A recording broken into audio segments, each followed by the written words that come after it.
তো আল্লাহ রাব্বুল আলামিন মানুষের আগে মৃত্যুর কথা বললেন, কারণ আল্লাহ তাআলা প্রথমে মৃত্যু নিশ্চিত করেছেন। বিদেশ চাইলে, বিদেশ গেলে প্রথমে বাংলাদেশ থেকেই বিদেশে পাঠানোর আগে তার পাসপোর্টের মধ্যে ভিসা লাগায়, ভিসা আগে লাগে, এরপরে বিদেশে যায়। কথা বলেন ঠিক কিনা? ভিসার মেয়াদ শেষ হলে কি করে?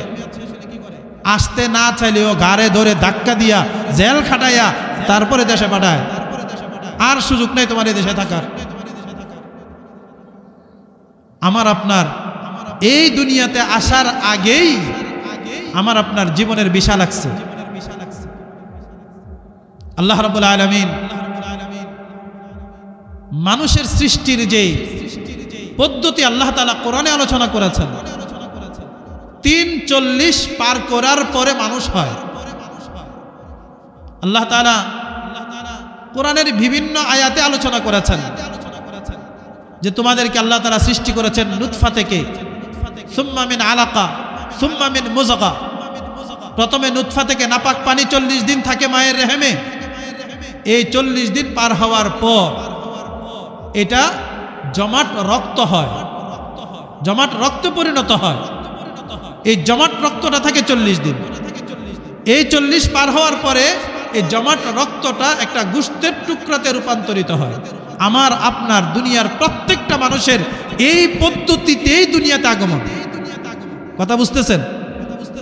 আমার আপনার প্রত্যেকেরই প্রথম 40 দিন থেকে নুতফা, নাপাক পানি, এরপরে 40 দিন এটা জমাট রক্ত, এরপরে 40 দিন একটা গোশতের টুকরা। কয় 40?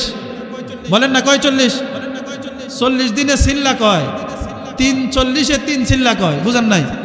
এখন অনেকে কয় ومن سيئات أعمالنا من يهده الله فلا مضل له ومن يضلل فلا هادي له ونشهد أن لا إله إلا الله وحده لا شريك له ونشهد أن سيدنا وسندنا وحبيبنا وأولانا ومولانا محمدا عبده ورسوله أرسله الله بالحق بشيرا ونذيرا وداعيا إلى الله بإذنه وسراجا منيرا أما بعد فأعوذ بالله من الشيطان الرجيم بسم الله الرحمن الرحيم يا أيها الذين آمنوا ادخلوا في السلم كافة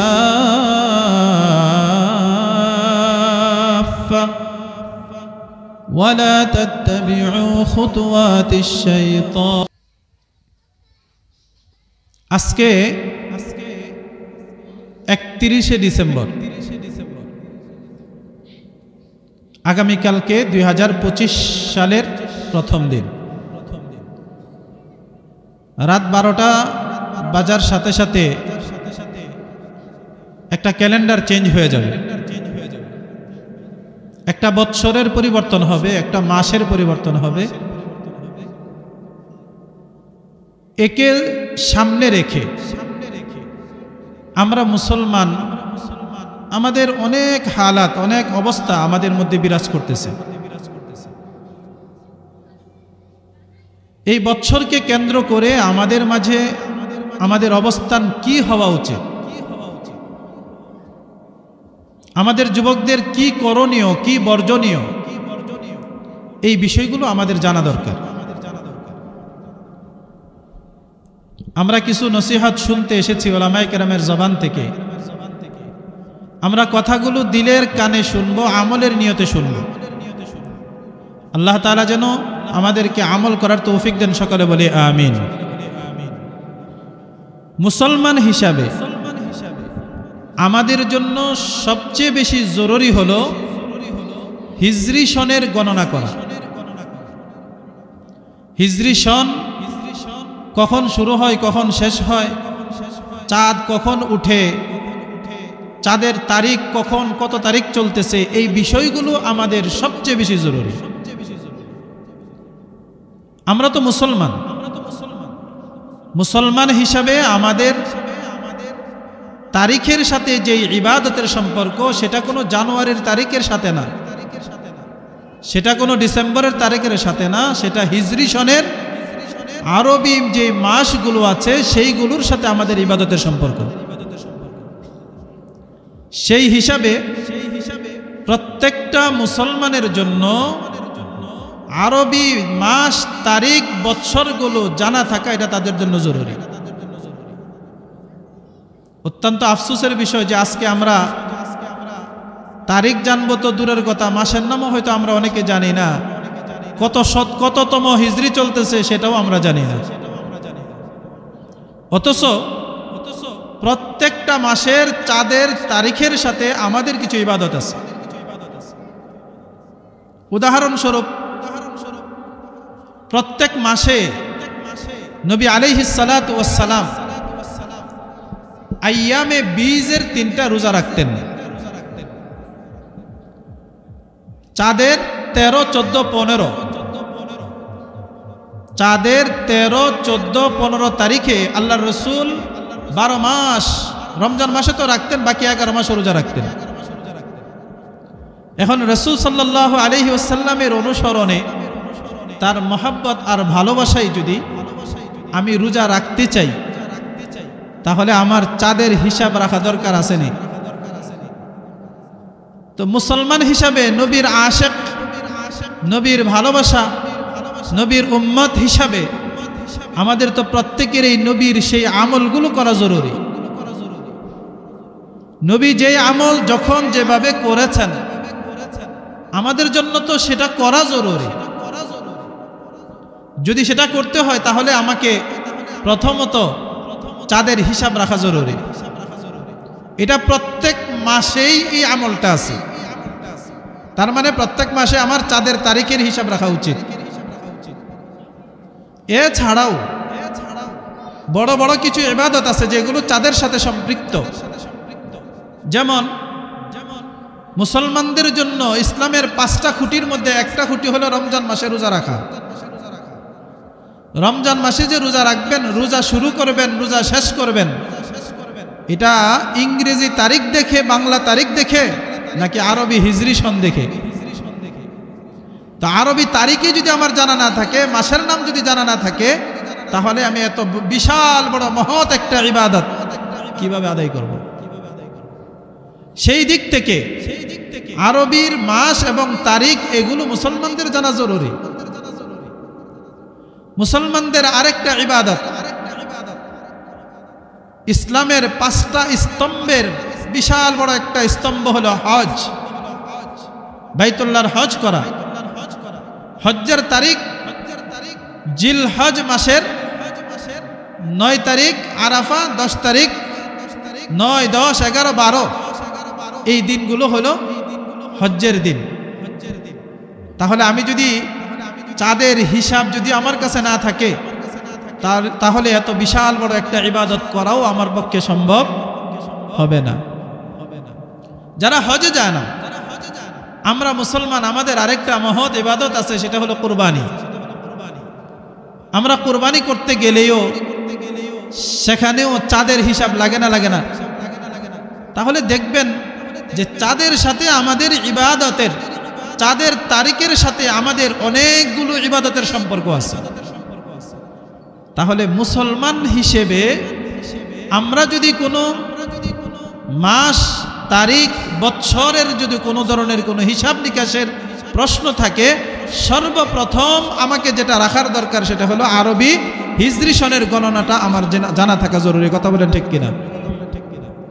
কিন্তু আফসোস হলো আজকে আমরা মুসলমান ইংরেজি তারিখের পিছনে দৌড়াইতেছি। তবে হ্যাঁ, ইংরেজি তারিখেরও আমরা যেহেতু দুনিয়াতে জীবনযাপন করব, দুনিয়ার সিস্টেম মতো ইংরেজি তারিখটা জানাটা কোনো অপরাধ না। অনেকে আমরা আছি উল্টাটা বোঝা তো সহজ, অনেকে হয়তো মনে মনে চিন্তাও করতেছেন বা হ্যাঁ এরা কি ইংরেজি তারিখ দেখে না নাকি। আমি তো আমার কথা শেষ করি নাই।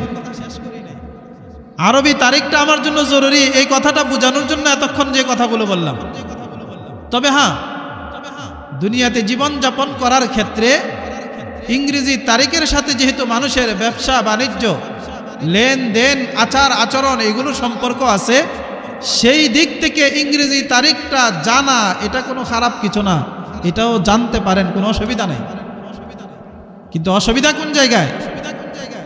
অসুবিধাটা হচ্ছে ওই জায়গায় যখন এই ইংরেজি তারিখ জানার ভিতর দিয়ে আমরা মুসলমান যখন আমাদের সব কিছু বিসর্জন দিয়ে ইহুদি নাসারা খ্রিস্টান যারা তাদের কাঁধে কাঁধ মিলিয়ে যখন আমরা আমাদের নিজেদেরকে ভাসিয়ে দেই, তখন হলো প্রশ্ন। প্রশ্নটা তখন আজকে নববর্ষকে সামনে রেখে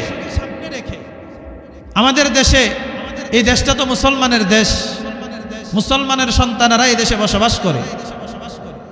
আজকে মুসলমানের সন্তানেরা কি করতেছে? ইহুদি খ্রিস্টানরা যেভাবে বৎসরকে তারা বরণ করতেছে, মুসলমান আজকে বৎসরকে বরণ করার জন্য তারা উঠে পড়ে লেগেছে।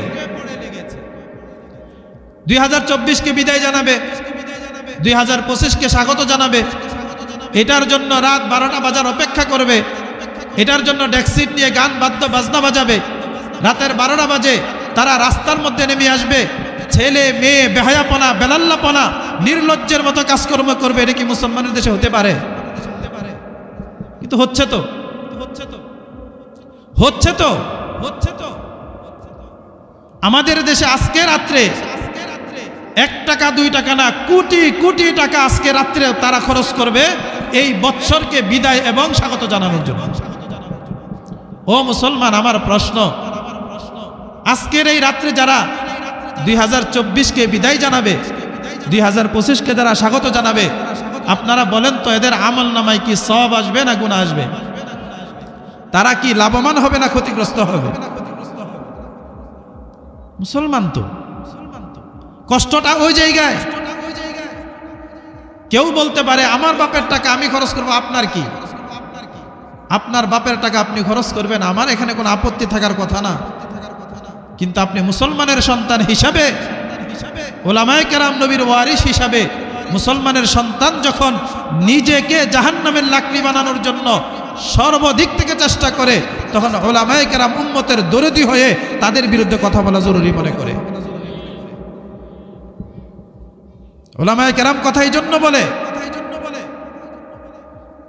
যুবক বন্ধুদেরকে বিনীতভাবে বলবো, ও দোস্ত, আজকে রাত্রে বৎসরকে বিদায় দেওয়া এবং স্বাগত জানানো, এটার মধ্যে কোনো লাভ নাই, কোনো ফায়দা নাই। বরং তুমি মুসলমান হিসাবে তোমার অবস্থান কি হওয়া দরকার ছিল সেই কথাটা তুমি একটু শোনো। 2024 সাল চলে যাচ্ছে, একটা বছর আমার মূল্যবান হায়াত থেকে একটা ক্যালেন্ডার খসে পড়তেছে। একটু ভিন্নভাবে চিন্তা করেন, নিজের জীবনটাকে একটু চিন্তা করেন। মুসলমান তো, মুসলমান যদি হয়ে থাকি তাহলে আমাদের চিন্তা করার বিষয়, চিন্তা করার প্রয়োজন। কি চিন্তা করবেন? আমরা মুসলমান, আমরা বিশ্বাস করি আমরা এই দুনিয়ায় অস্থায়ী কিছুদিনের জন্য এখানে এসেছি। কথা বলেন ঠিক কিনা? আমরা আজকে থেকে 80-100 বছর আগে এখানে যারা উপস্থিত আছে আমরা কেউ ছিলাম না। আগামী 80-100 বছর পর এখানে যারা অবস্থান করতেছি কেউ দুনিয়াতে থাকতে পারবো না, ইল্লা মাশাআল্লাহ। যদি আল্লাহ কাউকে চায় 200-300 বছর হায়াত দেবেন, এটা মালিকের ইচ্ছা। কিন্তু দুনিয়ার সিস্টেম মতো যেটা দেখা যাচ্ছে, এটার উপরে ভিত্তি করে কথাটা বললাম। তার মানে আমার আপনার সময়টা নির্ধারিত একটা সময় আল্লাহ তাআলা দিয়ে তারপরে দুনিয়াতে পাঠাইছেন। নির্ধারিত একটা সময় আমাদেরকে আল্লাহ তাআলা দিয়েছেন। এই সময়টা তো আল্লাহ তাআলা আমাকে দিয়েছেন, আপনাকে দিয়েছেন। কেন দিলেন? কি কারণে দিলেন? একবারও কি ভেবেছি? খেল তামাশা করতেছি তো, রং তামাশা করতেছি, নাচ গান করতেছি, ক্ষেত খামার করতেছি, ব্যবসা বাণিজ্য করতেছি, চাকরি নকরি করতেছি, সংসার করতেছি, ঘর বাড়ি দালান কোঠা করতেছি, সবকিছুই তো করতেছি, কিন্তু এই জীবনটা কেন, এটা কি একবারও ভেবেছি? আমার জীবন আল্লাহ কেন দিলেন?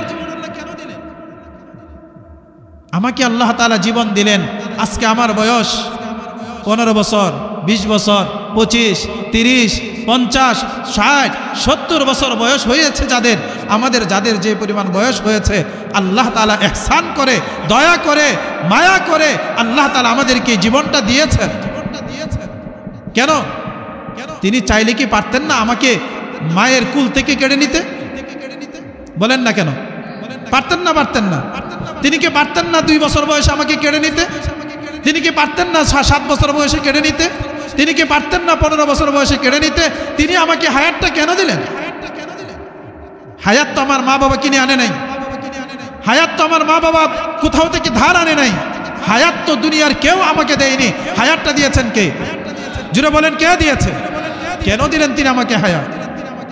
এই জন্যই যে আমি সংসার করব, এই জন্যই আমি ক্ষেত খামার করব, এই জন্যই যে আমি বিদেশ করব, এই জন্যই যে আমি রং তামাশা করব, এই জন্যই যে আমি যা ইচ্ছা তা করব, আমার যা মনে হচ্ছে তা করব। এই জন্যই কি আল্লাহ হায়াত দিয়েছে? দোস্ত, হায়াত অত্যন্ত দামি জিনিস, অনেক দামি জিনিস হায়াত। হায়াত আল্লাহ তাআলার নিয়ামত। এটা আল্লাহ তাআলা হায়াত দিয়েছেন, হায়াত দিয়ে দুনিয়াতে পাঠাইছেন কিছু সময়ের জন্য, কিছু সঞ্চয়ের জন্য, কিছু সঞ্চয়ের জন্য। কি সঞ্চয় করবেন? আজকে আমরা যেভাবে আমাদের জীবন কাটাইতেছি, এটা কি জীবন বলে না? এটা মানুষের জীবন না। আমাদের জীবন যেভাবে চলছে এটা মানুষের জীবন না। মানুষের জীবন তেমন হবার ছিল না।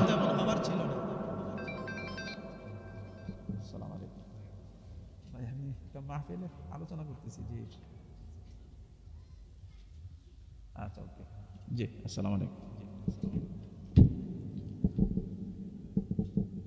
আল্লাহ তাআলা আমাকে আপনাকে হায়াত দিয়া দুনিয়াতে দিয়েছেন একটা সঞ্চয় করার জন্য।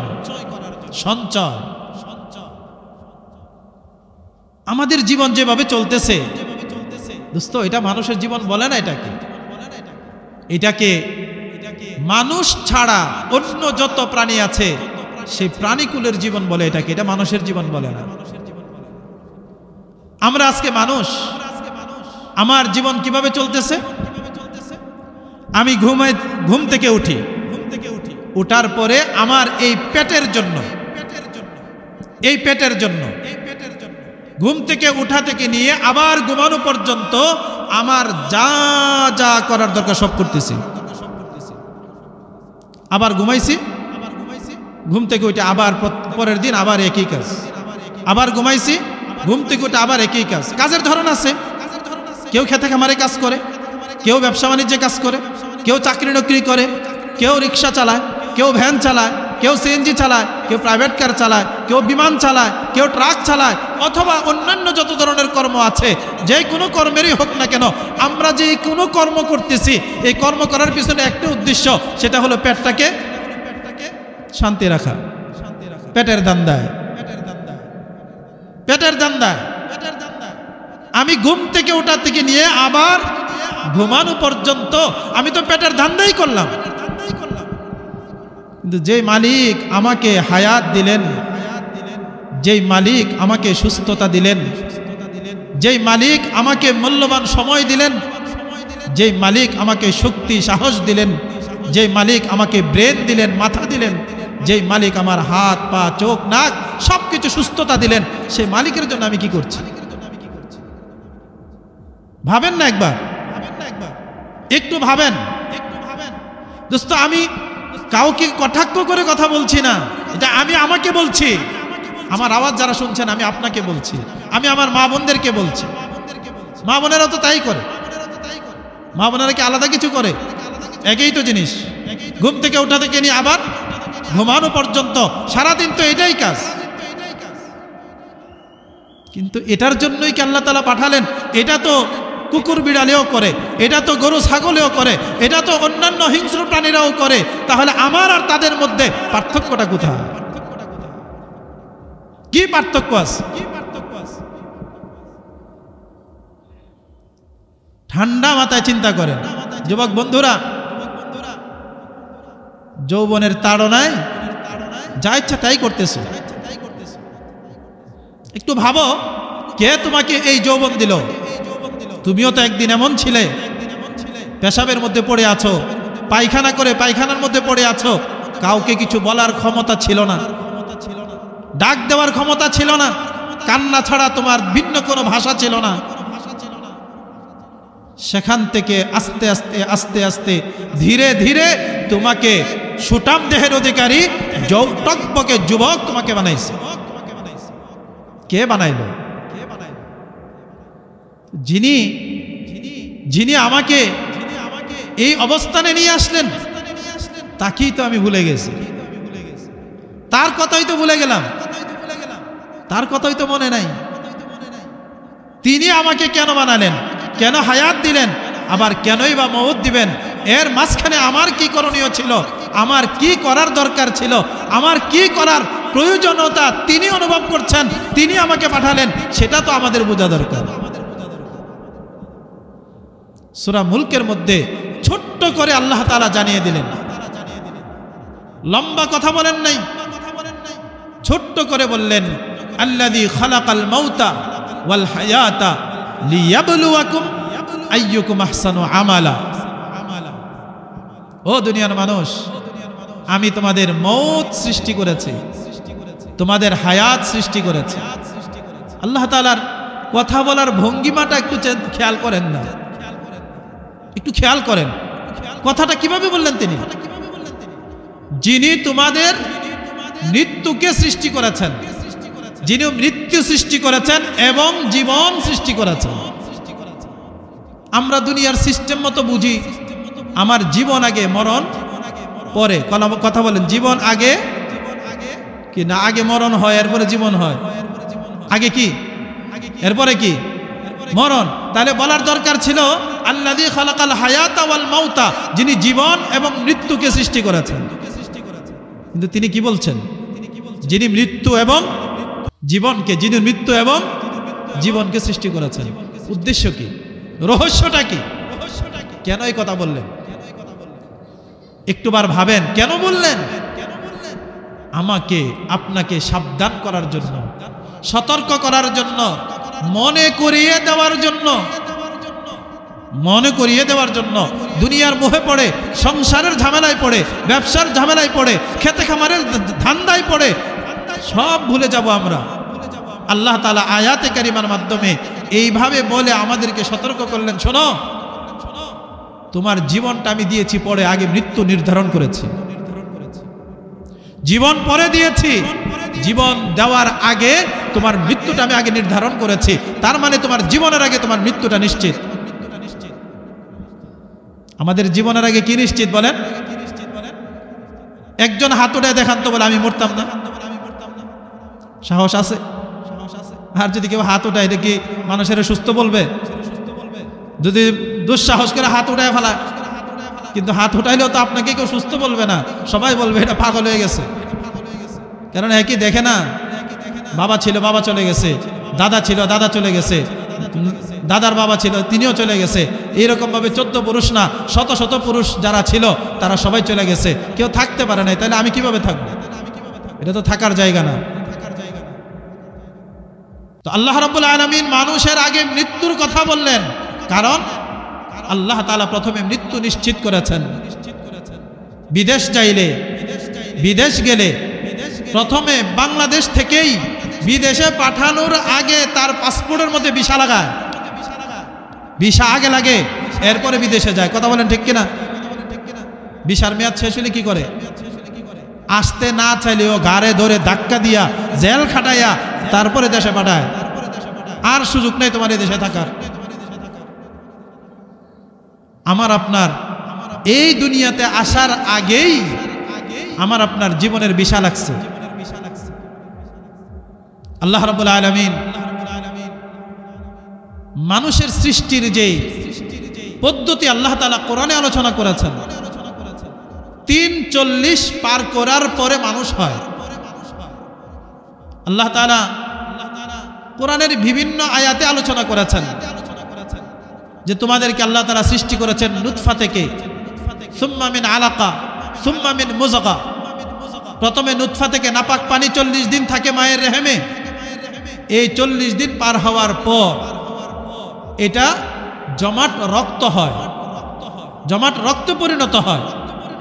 এই জমাট রক্তটা থাকে 40 দিন। এই 40 পার হওয়ার পরে এই জমাট রক্তটা একটা গোশতের টুকরাতে রূপান্তরিত হয়। আমার আপনার দুনিয়ার প্রত্যেকটা মানুষের এই পদ্ধতিতেই দুনিয়াতে আগমন। কথা বুঝতেছেন? আমার আপনার প্রত্যেকেরই প্রথম 40 দিন থেকে নুতফা নাপাক পানি, এরপরে 40 দিন এটা জমাট রক্ত, এরপরে 40 দিন একটা গোশতের টুকরা। কয় 40? বলেন না কয় 40? 40 দিনে সিল্লা কয়, 340-এ 3 সিল্লা কয়। বুঝেন নাই? এখন অনেকে সিল্লা কই থেকে আসছে। দোস্ত, কোরআনে গবেষণা করলে এটা বোঝা যায় যে তাবলীগের যে সিল্লার কথা বলা হয় 40 দিনে সিল্লা, আর 340-এ 3 সিল্লা কয়, এটার দ্বারা কি কারণে কয়? কোরআনের উপর গবেষণা করে উলামায়ে কেরাম চিন্তা করে দেখছেন যে একটা নাপাক পানি, যেটা নাপাক এটা 3 চিল্লা পার হওয়ার পরে এটা মানুষ হয়ে যায়। এই কারণে উলামায়ে কেরাম কয় গাঞ্জাখোর, মদখোর, নেশাখোর, বেনামাজি, সুদখোর, মদখোর, এটারে ধরে 3 চিল্লায় পাঠাইলে 3 চিল্লার পরে দেখা যায় এটা মানুষ হয়েছে। বুঝেন নাই? চিল্লার মধ্যে একটা পরিবর্তন আছে। যাই হোক, ওইদিকে আমার কথা বলার উদ্দেশ্য না। 340 পার হওয়ার পরে, 120 দিন পার হওয়ার পরে ওই গোশতের টুকরাটা আমার আপনার একটা মানব আকৃতিতে এটাকে রূপান্তরিত করা হয়েছে। ফেরেশতা মায়ের রেহেমের মধ্যে এসে আল্লাহ রাব্বুল আলামিনের কাছে অনুমতি চেয়েছে, আল্লাহ এখন তো এটা একটা মানব আকৃতি, হাত কয়টা দিব? একটা না দুইটা? তো হাত 2টা দাও। আঙ্গুল কি 10টা দিব না 22টা দিব? 10টা দিব না 12টা দিব? ওই যে 2 সাইডে আবার 2টা দিয়ে দেন অনেক সময়, আবার অনেকের আঙ্গুল কম হয়। কথা বুঝেন নাই?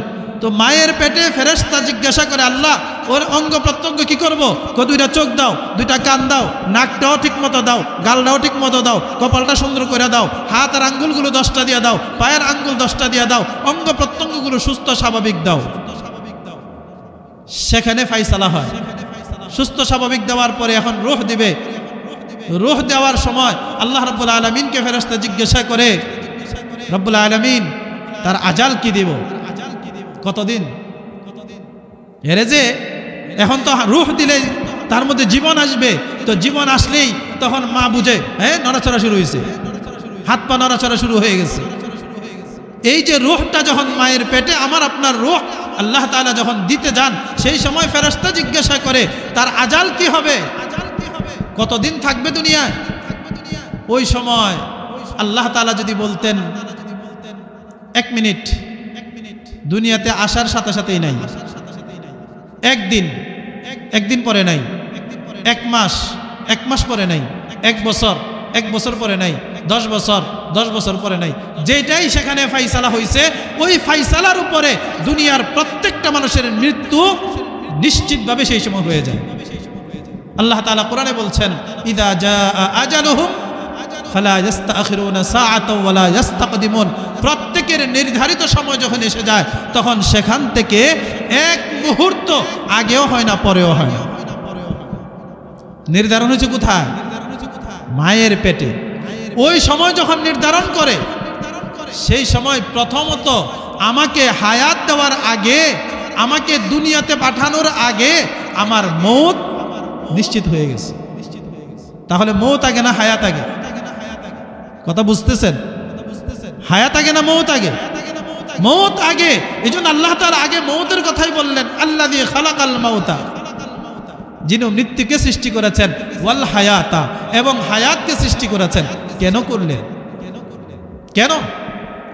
যে প্রশ্ন থেকে এত দূর আসলাম, প্রশ্নটা ছিল কেন আল্লাহ তাআলা কেন দুনিয়াতে পাঠালেন? আল্লাহ তাআলা বলেন, লিনাবলুয়াকুম আইয়ুকুম আহসানু আমালা, এটা পরীক্ষা করার জন্য এটা পরীক্ষা করার জন্য তোমাদের মধ্যে কে ভালো আমল করে, কে ভালো আমল করে। ভালো আমল আল্লাহ তাআলা আমাকে আপনাকে হায়াত দিলেন ভালো আমল পরীক্ষার জন্য। আমলের পরীক্ষা, আমার আপনার আমলের পরীক্ষা। রেজাল্ট মিজানের পাল্লায়। রেজাল্ট কোথায় বুঝেন নাই? পরীক্ষা হলো ভালো আমলের। আল্লাহ তাআলা দুনিয়াতে দিলেন ভালো আমলের পরীক্ষার জন্য। ভালো আমল করলাম কি করলাম না, রেজাল্ট হবে কোথায়? পরীক্ষার রেজাল্ট হয় না? বুঝেন নাই? পরীক্ষা দিলে পরীক্ষার রেজাল্ট আসে না নাই? ফলাফল আসে না নাই? তাহলে ফলাফল তো দিতে হবে। এই ফলাফল কোথায়? মিজানের পাল্লায়। আমার আপনার এখানের আমল মিজানের পাল্লায় উঠবে। মিজানের পাল্লায় উঠে সেখানে দেখা যাবে আমার আমল কতটুকু ছিল কি ছিল না। আল্লাহ তাআলা মিজানের পাল্লা যে কায়েম করবেন, এটা তো কোরআনের কথা। ওয়ানাদাউল মাওয়াজিনাল কিসতা লিয়াউমিল কিয়ামা, কিয়ামতের দিবসে আল্লাহ তাআলা মিজানের পাল্লা কায়েম করবেন, মিজানের পাল্লা স্থাপন করবেন। সেই মিজানের পাল্লার মধ্যে আমল উঠানো হবে, চাপা না। কি কন্যাদি আমল বলেন না, কি চাপার জোর। অনেকের চাপার জোর। চা স্টলে বসে ওলামায়ে কেরামের গালাগালি করে, বুঝেন নাই? আরে আলেমরা সব জাহান্নামে যাবে। আলেমরা কিচ্ছু বুঝে না, আলেমরা জানে না, আলেমরা পারে না, আলেমরা এই আলেমরা সেই, মানে আলেমদের যা আছে, অথচ সে উফুত হইয়াও মসজিদে পশ্চিম দিকে পড়ে না। মিজানের পাল্লায় কি ছাপা উঠবো না আমল? আমার কথা না কোরআনের? চাপাবাজি করে লাভ নাই দোস্ত। এই চাপার জোর থাকবে না।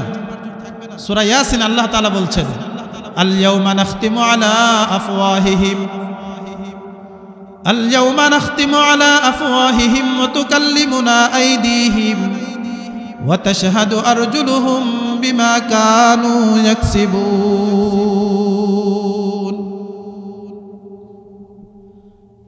আল্লাহ রাব্বুল আলামিন বলেন, হাশরের ময়দানে চাপাবাজ যারা দুনিয়াতে ছিল, চাপাবাজি করত, চাপাবাজরা সব জায়গায় চাপাবাজি করে। যেখানে চাপাবাজি চলে সেখানেও করে, যেখানে চলে না সেখানেও করে। যেহেতু চাপাবাজি করে অভ্যস্ত, এই জন্য হাশরের ময়দানেও তারা চাপাবাজি করার চেষ্টা করবে, চাপার জুড়ে কথা বলার চেষ্টা করবে। আল্লাহ রাব্বুল আলামিন ধমক দিয়ে বলবে, না না না না, আজকে তোমার চাপার জোর এখানে চলবে না। আল-ইয়াউমা নাখতিমু আলা আফওয়াহিহিম, আজকে তাদের জবানের মধ্যে মোহর মেরে দিব, তালা মেরে দিব, বন্ধ করে দিব। তাদের জবান আজকে চলবে না, তাদের জবানে কোনো কথা আমি শুনবো না, তাদের জবান থেকে স্বীকারোক্তি নিব না, তাদের জবান থেকে। আজকে তোমাদের চাপাবাজি এখানে চলবে না। আজকে তোমাদের হাত, তোমাদের পা, তোমাদের অঙ্গ প্রত্যঙ্গ সেইগুলো আমার সাথে কথা বলবে। তাদের কাছ থেকে আমি জেনে নিব তোমরা দুনিয়াতে কতটুকু ভালো আমল করেছো। চাপাবাজি কই করবে? আল্লাহ তাআলা জানাইলেন, যদি ইমানদার হয়ে থাকেন, মুসলমান, ও মুসলমান, যদি বিশ্বাস হয়ে থাকে কোরআনের কথা সত্য, যদি বিশ্বাস দিলে থাকে, তাহলে চাপাবাজি না, আমলে লাগেন, আমলে আমল করেন। মিজানের পাল্লায় আমল উঠবে।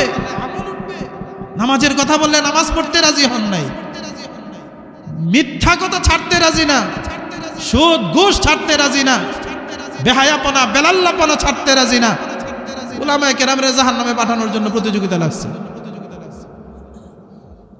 উলামায়ে কেরামের জাহান্নামে পাঠানোর তো কোনো প্রয়োজন নাই। নিজে নিজেকে বাঁচান, নিজে নিজেকে বাঁচান। নিজের আমল, আপনার আমল মিজানের পাল্লায় উঠানো হবে।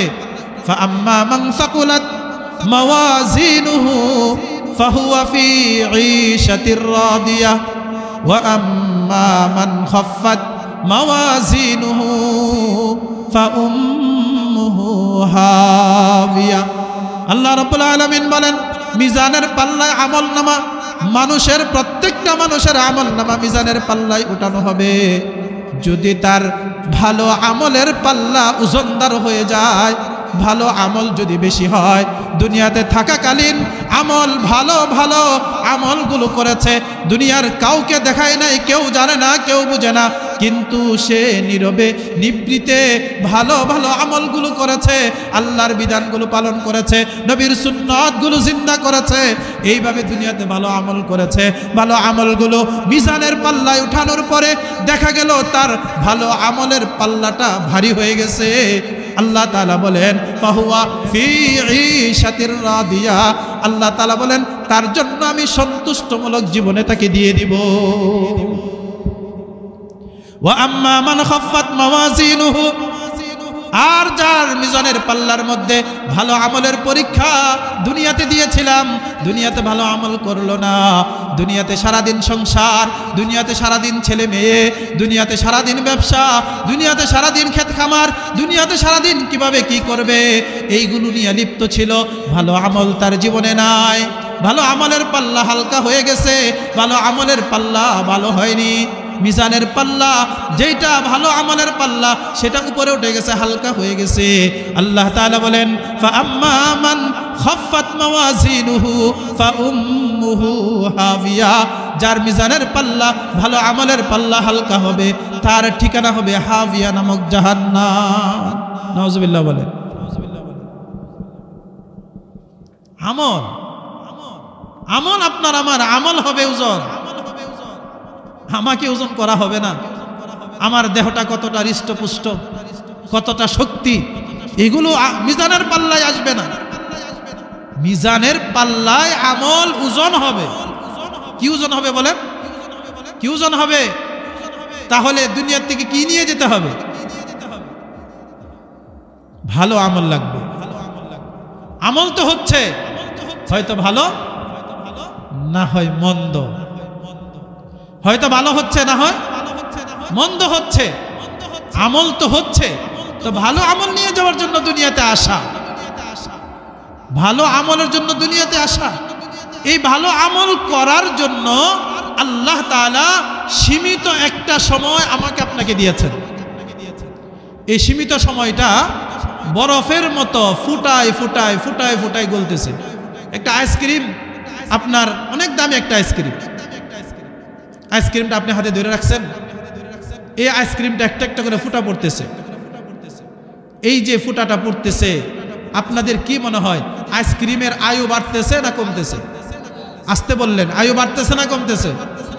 আপনি এভাবে ধরে রাখলে একটা সময় হাতে কি থাকবে? কাটি। আইসক্রিমের কিছুই থাকবে না।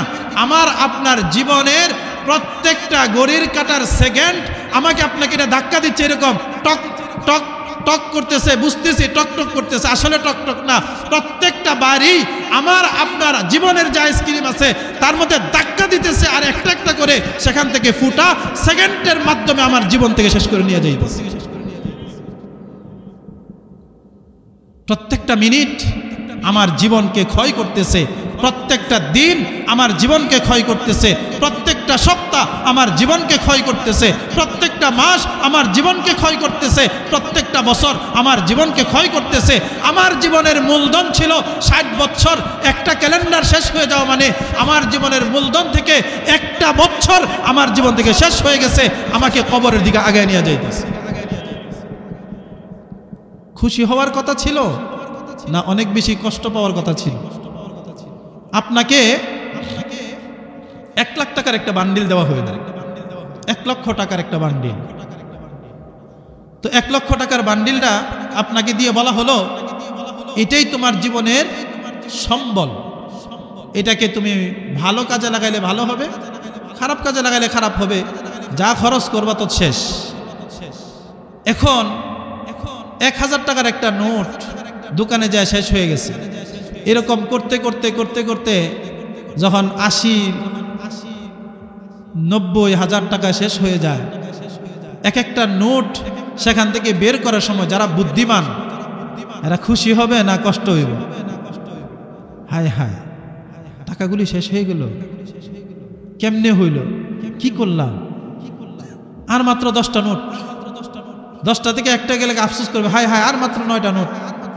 আচ্ছা, এরকম বোকা আসেনি যে লাখ টাকার যখন সর্বশেষ নোটটাও তার হাত থেকে চলে যায় তখন সে তামাশা করে, হাসি খুশি, নাকি আফসোস করে? আমার আপনার জীবনের এইরকম একটা একটা করে নোট পড়তেছে একটা বছরে। 60-70 বছরের যে হায়াত আল্লাহ তাআলা আমার আপনার হাতে দিছে, নাও দিলাম, স্বাধীন, তুমি তোমার ইচ্ছে মতো খরচ করতে পারো, কোনো অসুবিধা নাই।